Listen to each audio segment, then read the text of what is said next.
चींटी के पग नेउर बाजे तो भी साहिब सुनता है। उस आंख से पुकारो, उस मन से पुकारो तो ईश्वर सुनता है। और ये जितनी चुनौतियां जीवन में आएंगी और जितनी आती हैं, इन सब को स्वीकार करो, इस गरल को पियो। बाकी लोग देवता रह जाएंगे, तुम्हारे अंदर देवाधिदेव उतरेगा, महादेव उतरेगा, शंकर उतरेगा। जिंदगी में पेस इतनी ही रखो कि पेस मेकर ना लगवाना पड़े।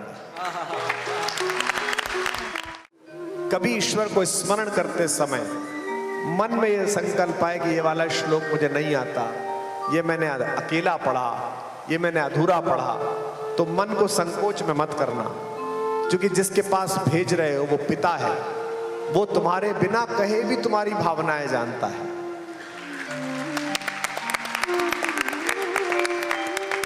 मैं जब जब इंदौर आता हूं, मेरे ये मित्र जानते हैं, पवन जी जानते हैं, जब वो यहां कार्यरत थे तब भी उन्हें व्यवस्था करनी होती थी कि मैं इंदौर का मंच समाप्त करके 1-1:30 बजे आजकल कवि सम्मेलन समाप्त हो जाते हैं। पहला काम ये करता था और करता हूं कि दौड़ के सीधे आया मंदिर, भस्मारती की और चला। अब तो फिर भी रास्ते में कुछ जगह हैं होटलों में जहां व्यवस्था मित्र लोग कर देते हैं। पहले तो हालत ये थी कि देरी हो गई है। वो एक तोमर साहब प्रोटोकॉल में होते थे, बड़े विद्वान, बड़े बढ़िया प्रेमी आदमी, मध्य प्रदेश पुलिस के। तो मैं परिसर में खड़े होकर ही नहा लेता था। पीछे से एक बाल्टी पानी मंगाया, जहां पुलिस की चौकी है वहीं खड़े होके 2 लोटे पानी डाला, नहाया और दर्शन कर लिया। अक्सर स्नेह से भरे हुए मंदिर के पूजा कर्म में लगे हुए पंडित गण मुझसे कहते थे, मांगो कुमार जी मांगो, बाबा सुन रहा है। मैं हाथ जोड़ के सिर टिका कर निकल जाता था, आज भी निकल जाता हूं। दुनिया के सारे मंदिरों में माथा टेकने का अवसर मिला है। स्वर्ण मंदिर की चौखट पर भी इस शीश को रखा है। बाबा केदारनाथ ने भी अवसर दिया कि उनके चरणों में भी निवेदन कर सकूं, लेकिन आज तक किसी मंदिर में कुछ मांग नहीं पाया। बहुत परेशानियों में था, तब भी मांग नहीं पाया कि हम मन की इच्छाओं के हिसाब से शरीर को चलाना चाहते हैं, जबकि मन की गति असीमित है और शरीर की सीमित है। मन तो मेरा यह कहता है कि इस खराब तबीयत में मैं अपने कुटीर में, अपनी गौशाला में विश्राम करूं, लेकिन शरीर की अपेक्षा है कि उज्जैनी में, अवंतिका में, क्षिप्रा तट पर भगवान शंकर के आलोक में हजारों लोग प्रतीक्षा कर रहे हैं, तो मुझे यहां रहना है। हम अपने मन के आज्ञा के अनुसार शरीर को चलाना चाहते हैं। मैंने एक लड़के से कहा था, आपसे भी कह रहा हूं, बहुत गति में था, बहुत गति में था। दुर्भाग्य से उसकी एक दुर्घटना में मृत्यु हो गई। मुझे वो अक्सर याद आता है। मुझसे कहता था, भाई साहब आप ना बहुत धीमे आदमी हो, वरना आपका जितना नाम है, जितना प्रभाव है ना, कम से कम 1000 करोड़ के आदमी होते आप पे 10-20 भी नहीं है।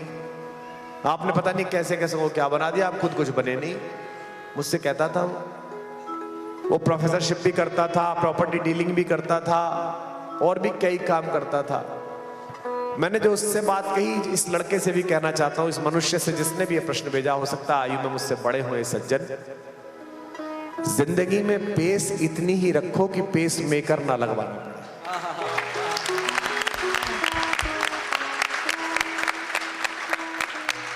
ये शरीर की जो गाड़ी है, कोरोना में देखा था आपने हाल, बस ऑक्सीजन का 1 सिलेंडर मिल जाए, बस जरा सी ऑक्सीजन मिल जाए, हवा आ जाए। और चूंकि अनिश्चितता थी, आशंका थी, तो डरे हुए थे। अभी मैं पेंगोंग लेक गया था भारतीय सेना के सिपाहियों को कविता सुनाने, आखिर में जहां वो खड़े रहते हैं। लेह में एक दिन रुका, अगले दिन पेंगोंग गया सड़क से। रक्षा मंत्रालय ने अनुरोध किया कि आप हेलीकॉप्टर से चले जाओ।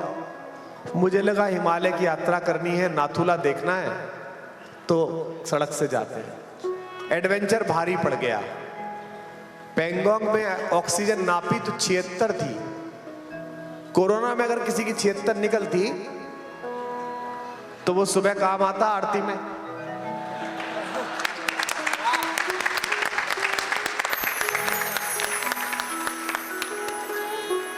क्योंकि अंदर आशंका बैठी हुई थी। कोरोना में अंदर आशंका थी कि मैं बचूंगा कि नहीं बचूंगा। पेंगोंग जाते समय आशंका नहीं थी, ये था कि मैं निरभ्र पेंगोंग को देख रहा हूं, जिसके बारे में नागार्जुन ने लिखा है, तुंग हिमालय के कंधे पर छोटी बड़ी कई झीलें हैं, है ना। उसी झील को मैं देख के आ रहा हूं और वहां खड़ा मेरे गांव का सिपाही, उसे मैं कविता सुनाने जा रहा हूं, निशुल्क कुछ कर रहा हूं अपने तिरंगे के लिए। इसका आनंद था मन में, इसलिए 76 ऑक्सीजन भी काम कर गई और आराम से जीवित लौट आया। आपके बीच बैठा हुआ। शरीर को मन के अनुवर्तन के लिए मत लगाओ, मन को शरीर के पीछे चलने योग्य बनाओ। और मालवा में बोल रहा हूं, यहां तो कबीर पंथियों की बड़ी परंपरा है। यहां तो मनहर भाव से कबीर गाया जाता है। ये जिस भी भाई ने मुझसे पूछा है, मैं इससे यही कह रहा हूं कि तेरा शरीर वाहन की तरह है, गाड़ी की तरह। बाबा कहते हैं मेरे कबीर, इसे हल्के हाँक। स्वामी रामानंद भक्ति लाए उत्तर भारत में, दक्षिण से आए थे। आप लोगों ने पढ़ा होगा, भक्ति दक्षिण उपजी लाए रामानंद। विज्ञान के विद्यार्थी मुझसे पूछते हैं कि रामानंद जी का क्या उपकार है हम पर, उन्होंने क्या कहा था। मैं कहता हूं कि किसान के बारे में जानना हो तो उसके बीज के बारे में जानो। रामानंद जी के 3 उपकार तो इतने महत्वपूर्ण हैं कि सब जानते हैं। उन्होंने मनुष्यता के उजड़े हुए खेत में, उत्तर भारत में, इस पूरे इलाके में हल चलाया। खेत को खेत बनाने के लिए सबसे पहले खरपतवार उखाड़नी पड़ती है। उनके सबसे प्रिय शिष्य कबीर ने खरपतवार उखाड़ी। जब खेत अच्छा हो जाता है तब उसमें प्रेम का बीज लगाया जाता है। उनके दूसरे शिष्य तुलसीदास जी ने राम कथा का बीज लगाया। और फिर आपके हाथ खुलेंगे जब खेत अच्छा हो जाए, खरपतवार ना उगे, उसके अंदर खरपतवार उगाए भ्रांतियों की, सामाजिक कुरीतियों की, तो उन खरपतवारों को उखाड़ा जाए। इसका काम उनके तीसरे तेजस्वी शिष्य ने किया, रैदास महाराज ने, रैदास जी ने किया, जो आज हमें ज्ञान देते हैं। रामचरितमानस के पन्ने पाड़ के जला दिए उत्तर प्रदेश में, बिहार में, और वो कहते हैं कि विद्वेष फैला रही है कथा, राम का गुण स्तवन विद्वेष फैला रहा है। मैं ऐसे लोगों के बुद्धि पर केवल अफसोस प्रकट कर सकता हूं। अगर राम कथा ये फैला रही है तो आप सोच के देखो कि मेवाड़ राजवंश की कुलवधू मीरा, उसके गुरु कौन? रैदास। अपने समय के सारे ब्राह्मणों के, सारे क्षत्रियों के गुरु रैदास ही थे। तो जो भाई कह रहा है कि शरीर की सीमा है, उससे निवेदन है कि शरीर की गाड़ी को थोड़ा हल्के हाँक।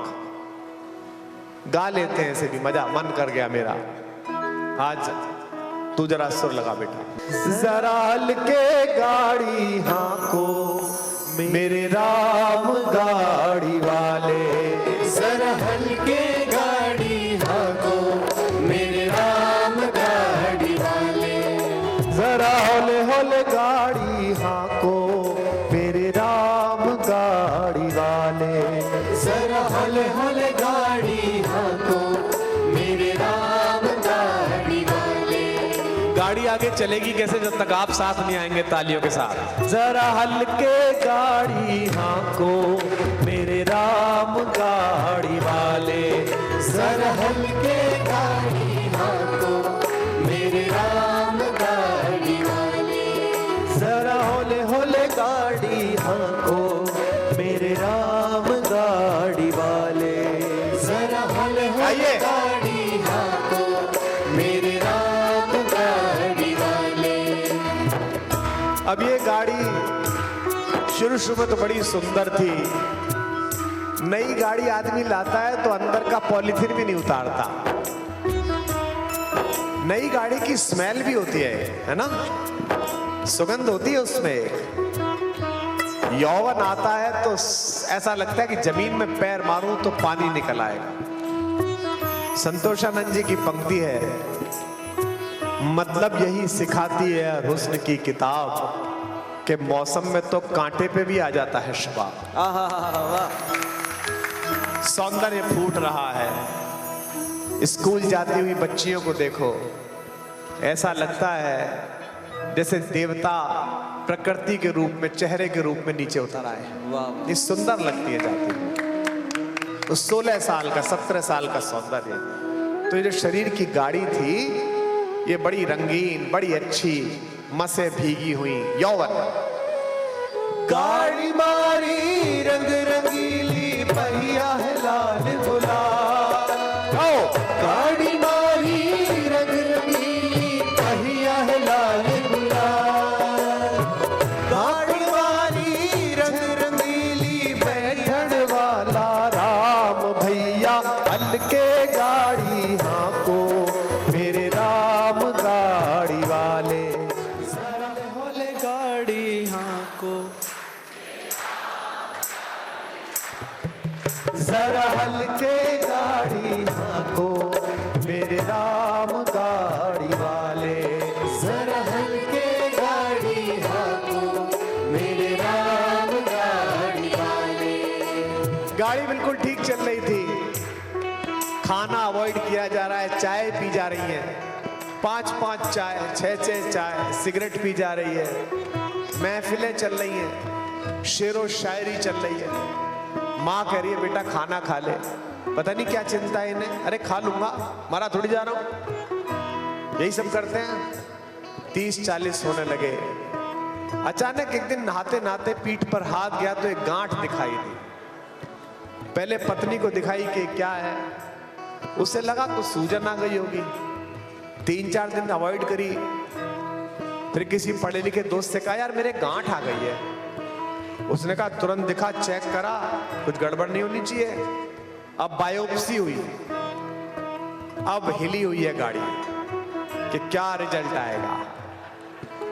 रिजल्ट आ गया, बोले सेकंड स्टेज का है जी।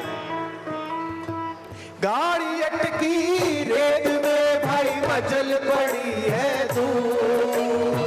गाड़ी अटकी रेत में भाई, मचल पड़ी है दूर। गाड़ी अटकी रेत में भाई, मचल पड़ी है दूर। गाड़ी अटकी रेत में भाई, मचल पड़ी है दूर। धर्मी धर्मी पार उतर गए, पापी चकना चूर भैया, हल्के गाड़ी हांको मेरे राम गाड़ी वाले। जरा हल्के गाड़ी हांको मेरे राम गाड़ी वाले। जरा हौले हौले गाड़ी हांको मेरे राम गाड़ी वाले। जरा हौले हौले गाड़ी हांको आप मेरे राम गाड़ी वाले। जरा हल्की गाड़ी हांको मेरे राम। जरा हल्के गाड़ी हांको मेरे राम गाड़ी वाले। अब शरीर की सीमा दिखने लगी, घर में आहट पता चल गई, लेकिन फिर भी आंख फेरे हुए हैं। मेरा एक क्लासमेट लड़का था इंजीनियरिंग के दिनों का, अमेरिका में 15-20 हजार करोड़ डॉलर की कंपनी में वाइस प्रेसिडेंट है। उनके पिताजी इनकम टैक्स में बड़े अफसर थे। अंकल को कैंसर हो गया, रक्त का कैंसर, ल्यूकेमिया, 3री स्टेज। न्यूयॉर्क इलाज कराया, सब जगह कराया, भारत आ गए। हम लोग भी साथ थे कि दुख का समय है। अच्छी आयु थी, मतलब 76-77, ज्यादा बड़ी आयु नहीं होती, लेकिन चलिए क्या कर सकते हैं, ईश्वर ने जो तय किया। मेरे से बोला तू बैठना 1 घंटे पापा के पास, मैं कहीं जा रहा हूं। मैंने कहा कहां जा रहा है? बोला वो यमुना का जो पुल है ना, उसके नीचे एक रूहानी बाबा बैठता है, वो भभूत देता है, कई लोग ठीक हुए, देखिए आप। पता है कि रिपोर्ट क्या है, पता सब क्या है। इसके बाद भी हम दुनिया के सबसे बड़े सत्य से आंख फेरते हैं, जिस सत्य का देवता इस उज्जैनी में विश्राम करता है, महाकाल। देश देश का वैद बुलाया, लाया चढ़ी और बूटी। देश देश का वैद बुलाया, लाया चढ़ी और बूटी। देश देश का वैद बुलाया, लाया चढ़ी और बूटी। देश देश का वैद बुलाया, लाया चढ़ी और बूटी। जड़ी बूटी तेरे काम आई जब राम के घर की छूटी रे भैया।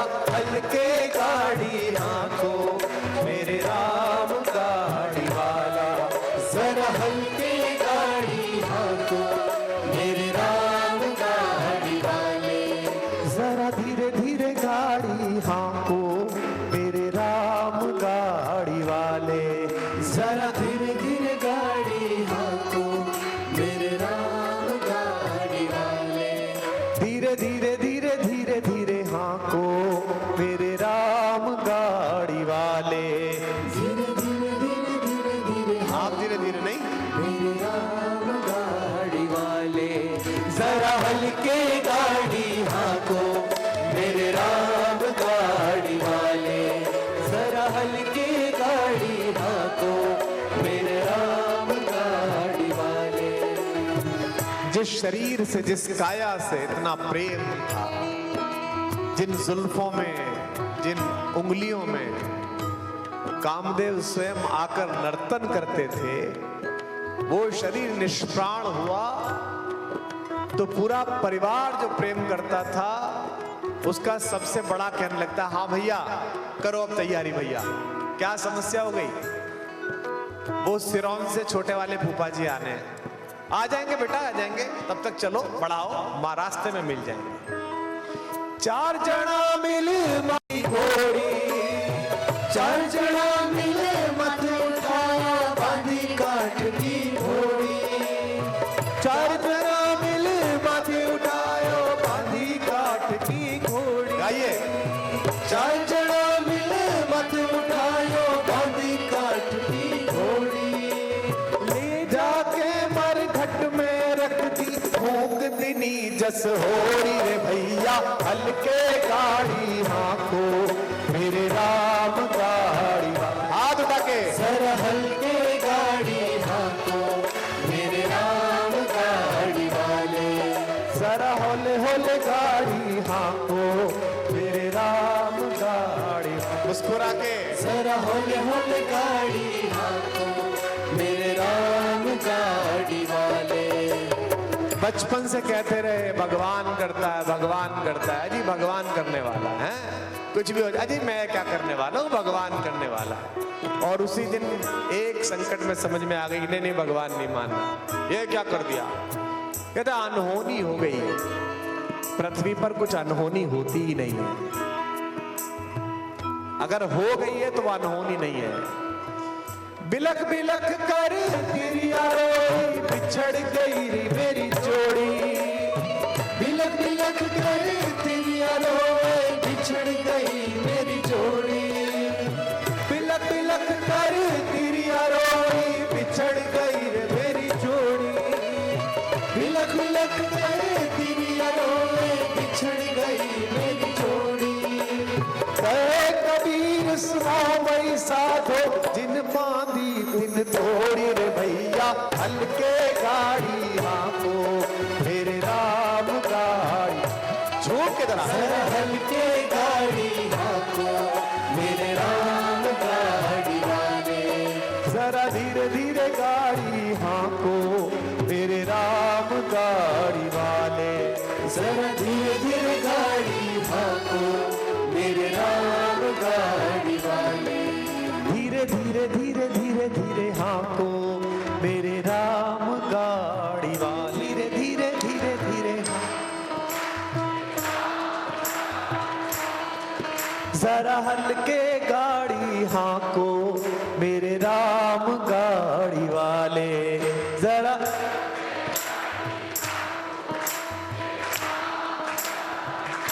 आज दोपहर ETNT के एक बड़े डॉक्टर आए थे मुझे देखने भोपाल से। मुझसे बोले कि आप गले का प्रयोग मत करना। मैंने कहा हाँ बिल्कुल नहीं करूँगा। मैं थोड़ी कर रहा हूँ, कौन कर रहा है? आप कर रहे हैं।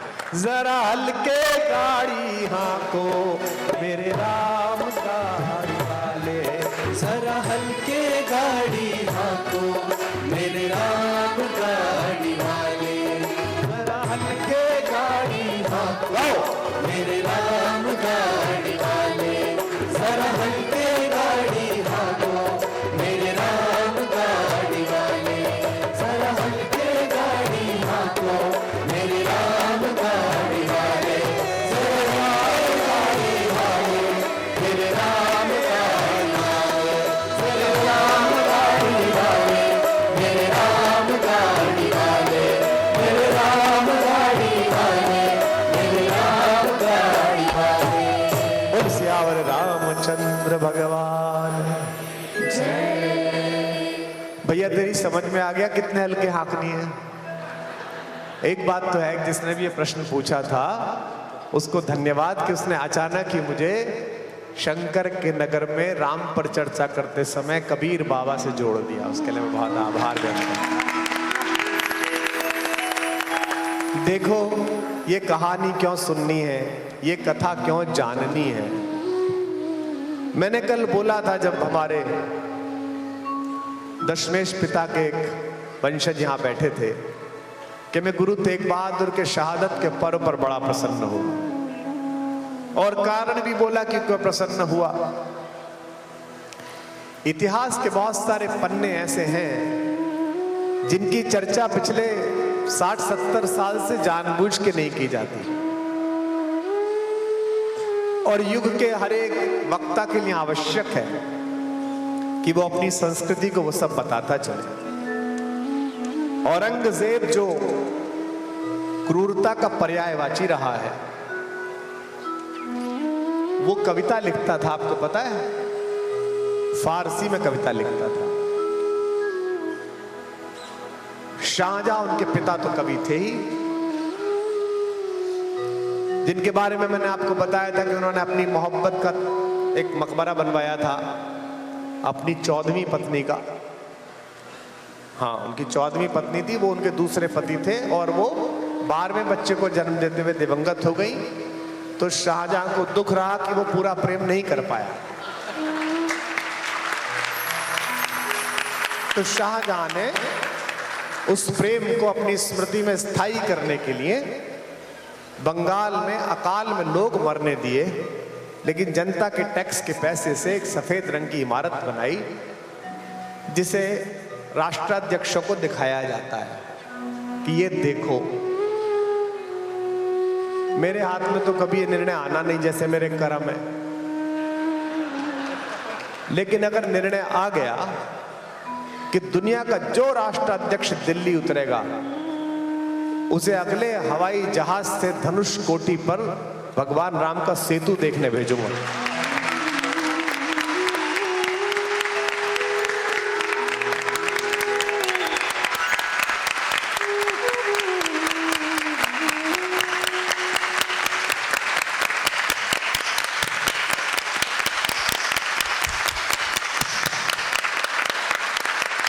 उसे कहूंगा कि प्रेम समझना है तो समझ। कैसे अपनी प्रेमिका के लिए एक व्यक्ति पंच तत्वों से भिड़ गया, समुद्र से भिड़ गया। लक्ष्मण बाण सरासन लानु, सोखो वारित बिसत कसानु। और फिर तर्क भी दिए कि मैं तुझे मारना नहीं चाहता, पर तू सुन ही नहीं रहा। सठ सन विनय कुटिल सन प्रीति, सहज कृपन सन सुंदर नीति, ममता रत सन ज्ञान कहानी, अति लोभी सन विरत बखानी। तर्क भी दिए। शाहजहां को उसके बेटे औरंगजेब ने 7 साल आगरे के लाल किले में कैद रखा। औरंगजेब की एक बहन जहांआरा, 2 बहनें थी, रोशनारा और जहांआरा। जहांआरा पिता के प्रति बहुत समर्पित थी, रोशनारा भाई के प्रति बहुत समर्पित थी। जहांआरा अब्बा के पास आती थी और बोलती थी कि आपको कुछ चाहिए क्या? तो उसने कहा कि ये दीवार जो मेरी जेल है, मेरा जो कक्ष है, इसमें एक छेद करवा दे ताकि मैं ताजमहल को देखता रहूं। ठीक है, अच्छी बात है, ताजमहल को देखते रहे। उसको जो पानी जाता था पीने के लिए, वो पानी भी नाप के भेजा जाता था। औरंगजेब अपने पिता शाहजहां को पानी नाप कर भेजता था कि इतना पानी।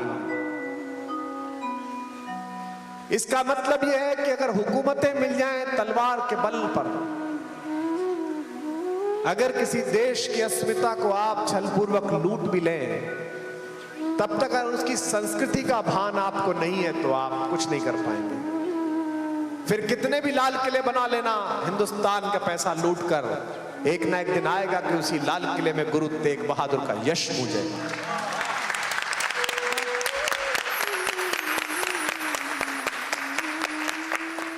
अकेले भी हो तो इस बोध को, इस आत्मबोध को जागृत रखो। मैं जिन दिनों अपने अपने राम करता हूं, सोशल मीडिया नहीं देखता। दुर्योग से परसों देखना पड़ गया, अन्यथा नहीं देखता। मैं टीवी नहीं देखता,